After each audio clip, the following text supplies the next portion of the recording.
जय हिंद। आज हम लोग पढ़ेंगे महान्यायवादी यानी कि अटॉर्नी जनरल। सबसे पहले जानेंगे महान्यायवादी होता कौन है। ठीक है, तो जैसे मान लीजिए हमारा कोई केस है, ठीक है, और उसको कौन लड़ेगा? हमारा वकील लड़ता है। ठीक है, उसी तरह से केंद्र सरकार का अगर कोई केस होता है तो उसको कौन लड़ता है? महान्यायवादी। कौन लड़ता है? महान्यायवादी। ठीक है, तो महान्यायवादी जो है इस समय कौन है?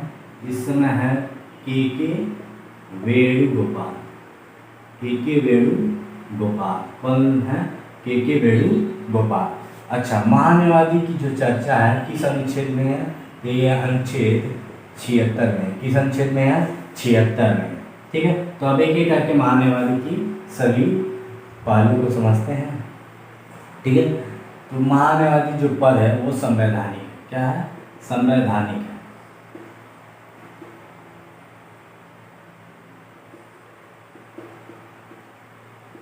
महान्यायवादी जो पद है वो क्या है? संवैधानिक पद है। क्यों? क्योंकि ये आर्टिकल 76 में दिया हुआ संविधान में इसका जिक्र है। तो ये कौन सा पद है? संवैधानिक पद है। ये कौन होता है? ये केंद्र सरकार का प्रथम विधि अधिकारी होता है। क्या होता है? प्रथम विधि अधिकारी होता है। केंद्र सरकार का प्रथम विधि अधिकारी या विधि सलाहकार। प्रथम विधि सलाहकार होता है। ठीक है, इसकी नियुक्ति कौन करता है? इसकी नियुक्ति महान्यायवादी की जो नियुक्ति होती है राष्ट्रपति केंद्र सरकार के सलाह पे करता है। इसकी नियुक्ति कौन करता है? राष्ट्रपति करता है। किसकी सलाह पे? केंद्र सरकार के। हटाता कौन है? हटाता भी राष्ट्रपति है। हटाता भी राष्ट्रपति है, नियुक्ति भी कौन करता है? राष्ट्रपति करता है। किसकी सलाह पे? Advice of central government.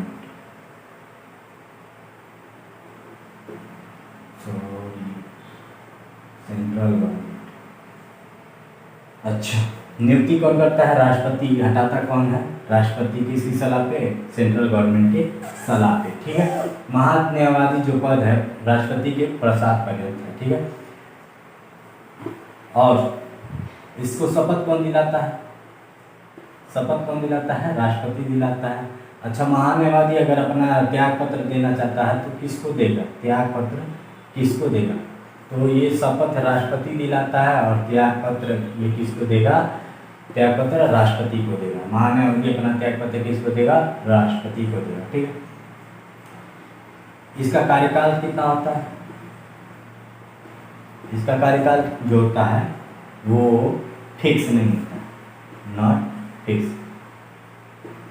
इसका कार्यकाल फिक्स नहीं होता है। इसका मिनिमम एज कितना होना चाहिए? ये भी कोई फिक्स नहीं है।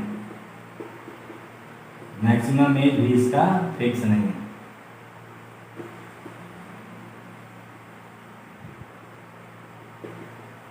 एक बार फिर से देख लेते हैं। महान्यायवादी जो है वो किस आर्टिकल में इसकी चर्चा की गई? अनुच्छेद 76। इस समय के महान्यायवादी कौन है? के वेणुगोपाल।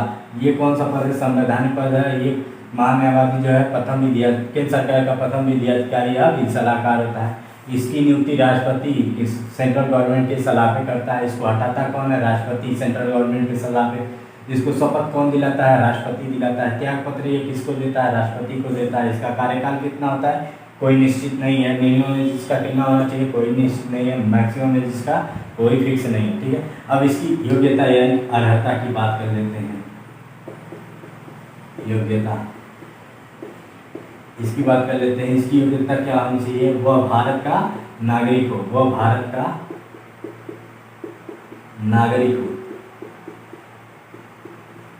नागरिक हो और वह सुप्रीम कोर्ट का जज बनने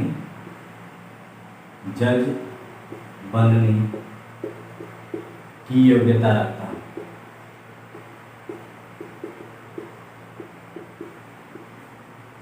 कौन महान्यायवादी बन सकता है? या तो वह तो भारत का नागरिक हो, वह भारत का नागरिक हो और सुप्रीम कोर्ट का जज बनने की योग्यता रखता हो। तो हम लोगों ने क्या क्या देखा? संवैधानिक महान्यायवादी जो होता है वो महान्यायवादी पद जो है संवैधानिक पद है।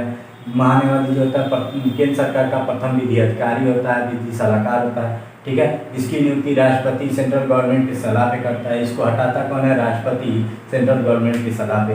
शपथ किसके द्वारा लेता है? राष्ट्रपति के द्वारा। और त्याग पत्र किसको देता है? राष्ट्रपति को। इसका कार्यकाल कोई फिक्स नहीं है, इसका मिनिमम एज ये भी फिक्स नहीं है, मैक्सिमम एज ये भी फिक्स नहीं है। इसकी योग्यता जो होती है वो भारत का नागरिक हो और ये सुप्रीम कोर्ट के का जज बनने की योग्यता रखता है। अब आगे बढ़ते हैं, इसको मिटाना पड़ेगा।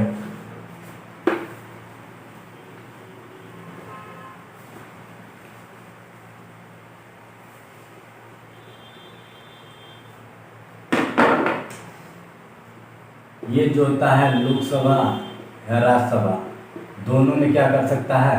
बैठ सकता है, बैठ सकता है, सलाह दे सकता है,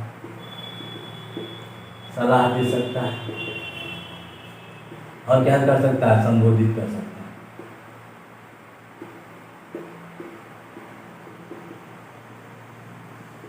लोकसभा और राज्यसभा दोनों सदनों में ये क्या करता है? बैठ सकता है और सलाह दे सकता है और संबोधित कर सकता है।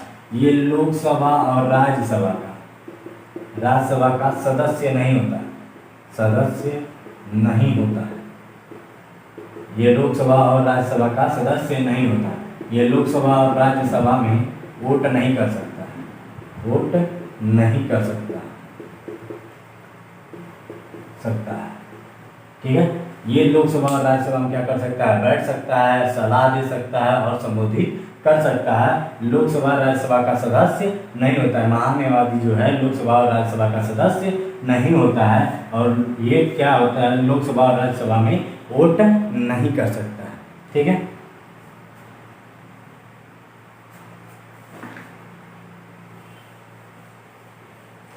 इसी तरह से महाधिवक्ता होता है। ये आर्टिकल 165 में है, हाँ 165 में है, ठीक है। महाधिवक्ता ये राज्य में होता है और ये केंद्र में होता है। महान्यायवादी केंद्र में होता है, महाधिवक्ता 165 अनुच्छेद में है, ये राज्य में होता है, ठीक है।